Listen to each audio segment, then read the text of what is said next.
Hello, and welcome to the Buzzerbeater Show, episode 18. My name is David Jones, and today we're going to talk about my personal predictions about what's going to happen in this tournament season, whatever. So, first off, let's talk about what has happened in the last couple of months? No, last couple of weeks. So the Mavs lost to the Suns actually.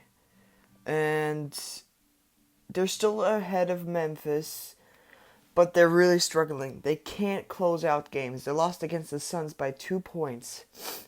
The Suns. The Phoenix Suns, the team that doesn't really has a superstars except for Devin Booker.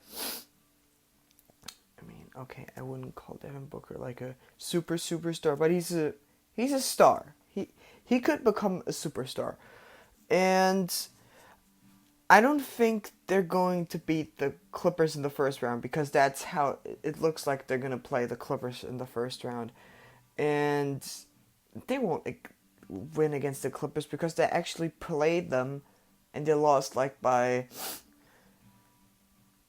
20 points or something like that, and the starters weren't like Kawhi and Paul PG weren't like playing all of the time, so I think this is gonna be a really early round exit for the Mavs. They just can't close out games. That's the problem with the Mavs. And my predictions are that the Bucks and Lakers are going to the finals. And the Lakers are going to win.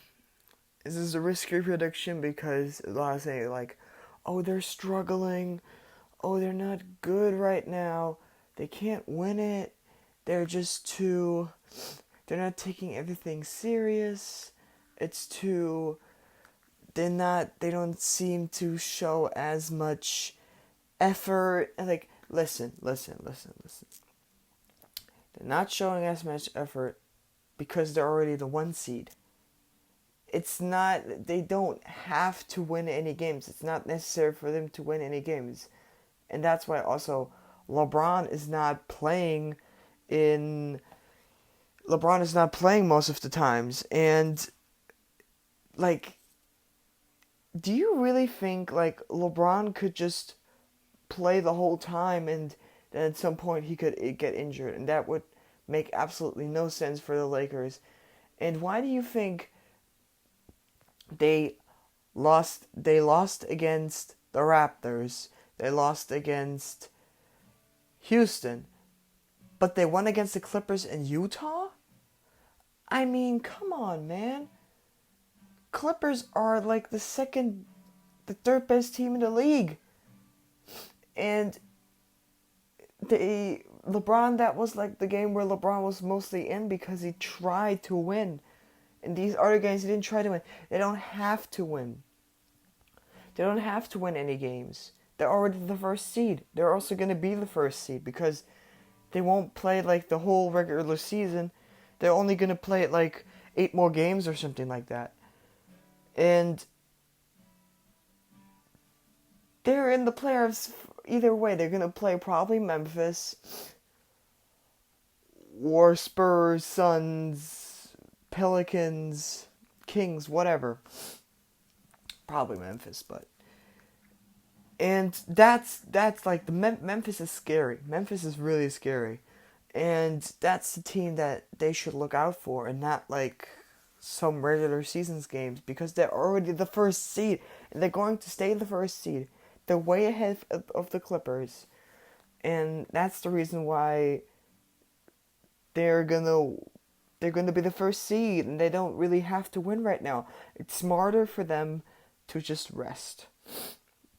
That's all. And they also lost to the Rockets. Yes, I know, I already talked about this, but just they're the first seed. They don't have to worry about anything. They're just preparing for the playoffs, and LeBron is just looking for people that he can trust in the playoffs, and the Bucks will be hard to beat. But if Giannis plays like the playoffs, like the last playoffs, I mean he has played good, but then against the Raptors, he shot really poorly free throws. I know he does, but he was like way worse. He was shooting like air balls and stuff, and this this is like he can't. He's not the clutchest guy on the championship team. And last time I talked about like this 2 podcasts or 3 podcasts ago with him and Chris Middleton. If they don't win this championship this year, I think Giannis is gone because next season he's gonna be free agent.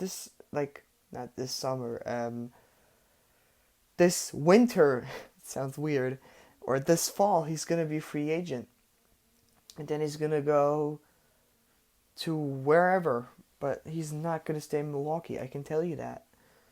And when LeBron wins this, he's going to win his 4th championship and maybe his 4th finals MVP. And this could really this could be really good for his legacy. I know he has a really not that good like finals win-loss different. I think like won like 3 times and lost 8 times, which is not the greatest win-loss resume for finals, but he has been in the finals 11 times. And he has won 3.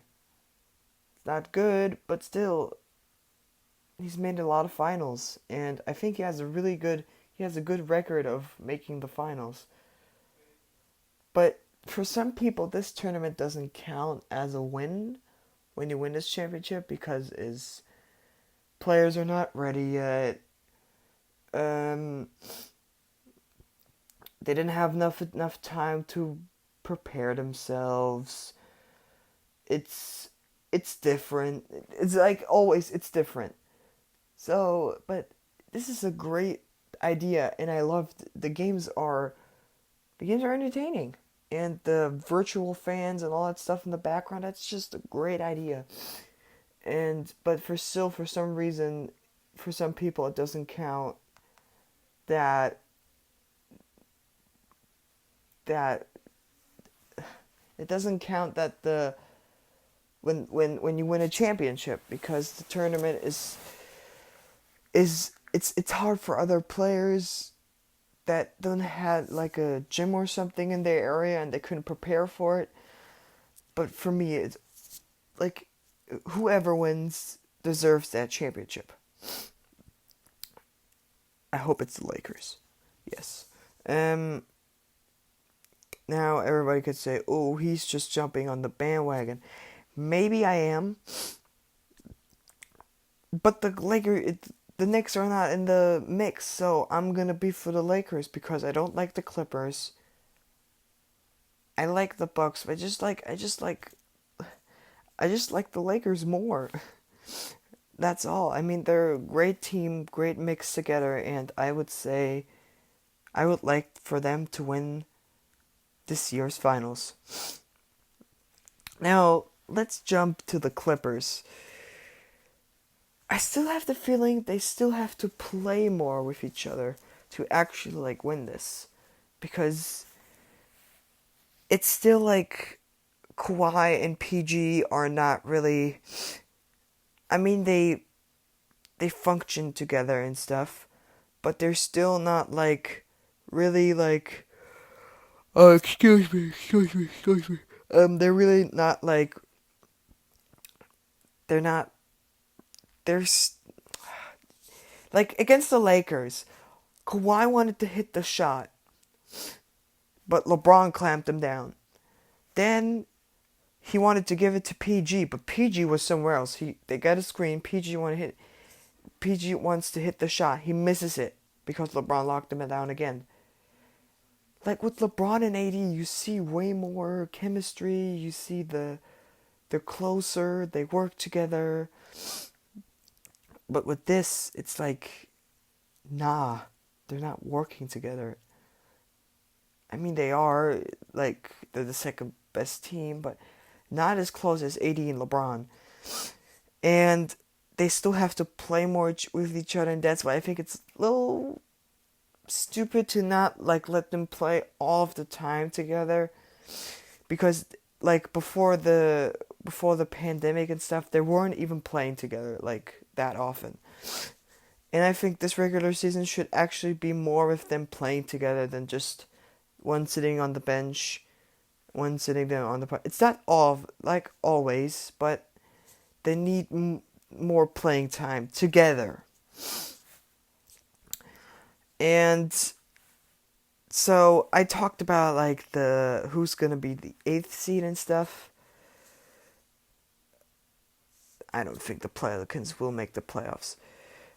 They won against Memphis, but they're like the worst team they played yet. Not worst team sounds like bad. Memphis is a good team, but before the Pelicans played the Clippers, they played Utah, they played. Wait, they only played 3 games yet. I think they only played 3 games yet, but that was by far the not the best team they played. So it's just like I don't get why they don't play Zion that often. Like Zion he will help you to win a championship, or not he will help you to win, not a championship, not yet, but he's the reason why they won against Memphis. There's no doubt. That's the reason they won. And New Orleans is... I don't get why he's always sitting on the bench. He always averaged like 14 minutes per game, which is absolutely stupid. And he should play definitely more. He was the main reason why they won against Memphis, no doubt. They should play way more. And OKC and the Raptors and Boston, you shouldn't sleep on those teams. OKC, Chris Paul knows what he's doing. He's a veteran. He's still the smartest point guard in the league. He knows what he's doing. Shai Gilgeous-Alexander, he's an upcoming star. He's athletic. He can shoot. He's also great. But like, he could be the next year most improved player, or he could be a candidate for this year's, but I don't think he's going to win it this year. Steven Adams is still a great center. He's an underrated center too. He has always been an underrated center. He's super strong. He is super athletic. And I know he can post fade. He can't shoot that well, but he's not like a 3-point shooter. He's more like a mid-range shooter, and he can shoot his free throws, which is like not like, which is actually pretty not that often anymore in the NBA. So the Raptors, Lowry, great point guard, smart player. Charges. How many charges does this take? Do you know that charge in the 2020 All-Star game where he took a charge against Kawhi? That was a smart play. And he complains way too much, and I think sometimes really annoying how much charges he actually takes. But most of them are really smart, and he always gets the call. And Siakam is a great shooter, a great scorer, and a clutch shooter as well. I mean, this dude is like... Wait, in the 2019 NBA Finals, he would shoot so good. He would beat he would beat Kevin Durant on the floor. Not always, but most of the times. And Draymond. And I mean, he's not that, he's really young, and he can still, like, and he won last year Most Improved Players for a reason. And Van Vliet, great 3-point shooter, and they're still the defending champs. Don't forget about that. They're the second seed in the Eastern Conference. They won against the Lakers. I know. I sold myself. They're not preparing, but still they won against the Lakers. Have been in the finals before. It's not completely new for them. And they have experience. They know what they're doing. And they could make the finals if they win against the Bucks. And now we have Boston. Jason Tatum is running this team. He's only 21 years old. And he's running this team. Jaylen Brown is super athletic, great shooter, clutch shooter. And he's like him and Tatum are like a dynamic duo. Tatum is also like, he knows what he's doing, and he's only 21 years old. He can shoot well, he's super athletic as well, and he's smart. And he's running a team with 21 years old. Kemba, also a great shooter. Also, like, these are great point guard. I thought, like, he was going to run the team this year, but apparently not. Daniel Tice, also pretty good center. Average, yeah, it's pretty good. Marcus Smart, great defender. Also a great 3-point shooter as well. Not great, decent 3-point shooter. Enes Kanter. No, I just like Enes Kanter. I like Enes Kanter a lot. I would like to have a jersey from Enes Kanter, but I don't have it. And they also have experience in the playoffs. They almost won against LeBron in 2018 Eastern Conference Finals, but LeBron still killed them off, and they played without Kyrie. Jason Tatum was one of the main reasons why they were dominating, and he was 19 at the time. Now we come to my main predictions of this year. MVP has to be Giannis or LeBron. Giannis won last year's MVP. Still super, he could still make it.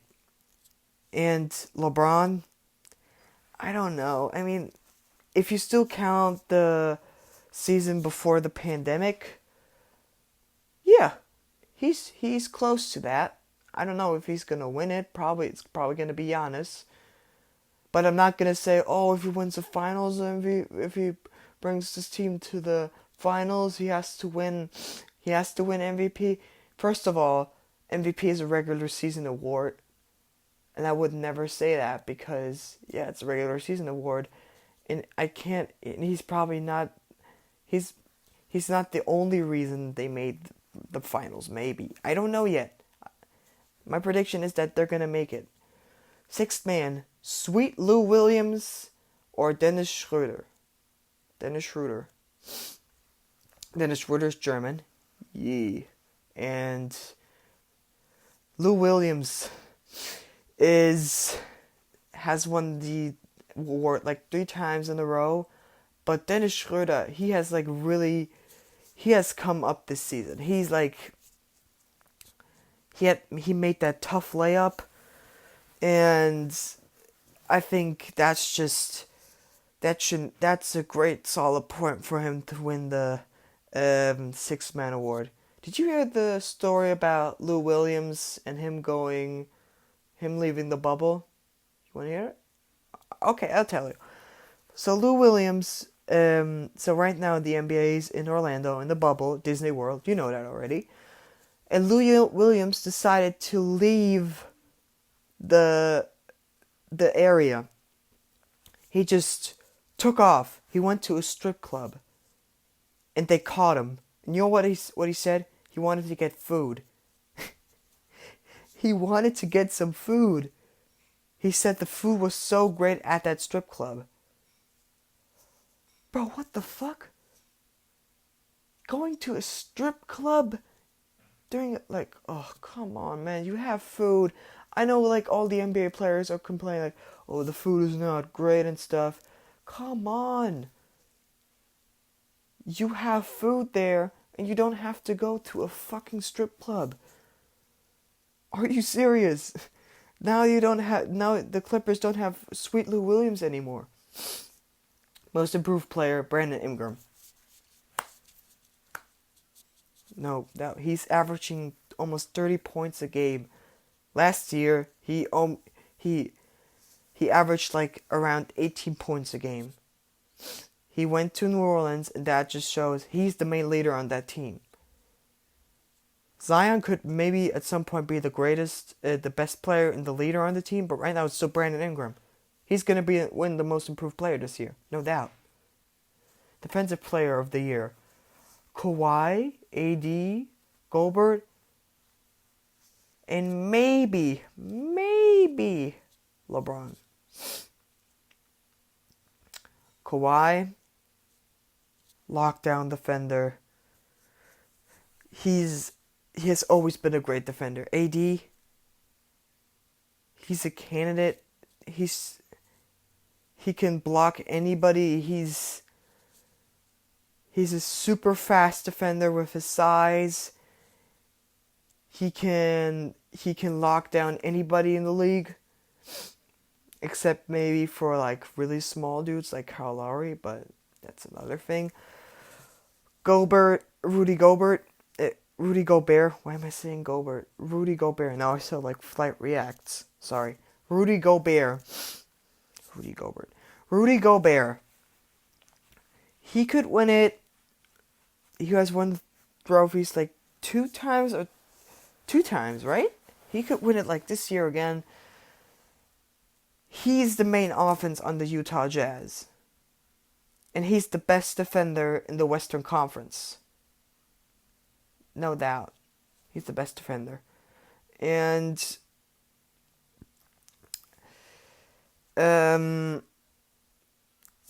yeah, he can shot block, he can block shots anybody. He's still like blocking everybody in the league. He doesn't care. He averages like 1.2 blocks per game or something like that.